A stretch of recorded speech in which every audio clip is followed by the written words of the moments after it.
in this business as an active participant will find that they're probably better at one thing than they are at others. And it's a good indication that you should probably focus on what you're really good at. Now, as a passive investor,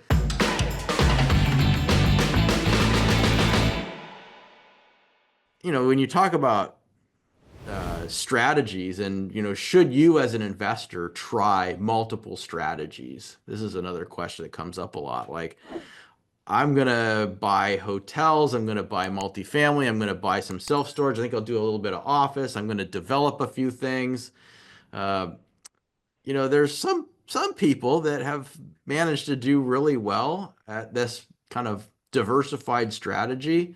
Uh, but it oftentimes doesn't work out all that great because you find that you're really good at one thing. And so, I'm a great case for this example because I've tried all these different things in the earlier years of my career.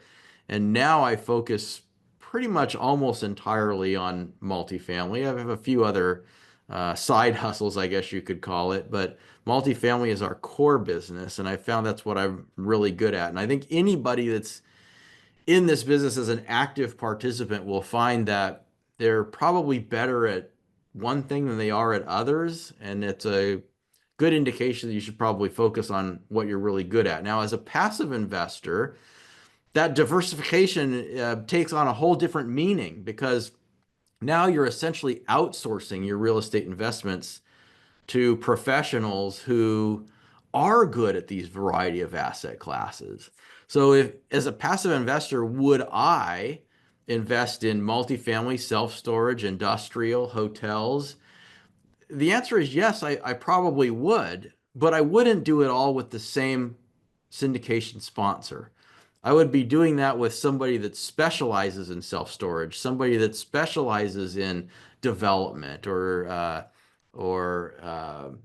hospitality or office. I want to invest with groups that really know what they're doing in each of those specific asset classes because I don't. And so if you really know what you're doing, then great, go for it. But if you don't, outsource it to somebody who does. Now, what some groups can do successfully is they can expand their team. And let's say I'm a multifamily syndicator, that's what I'm known for. And now I think, well, there's a real opportunity in office. I'm going to go out and buy an office building.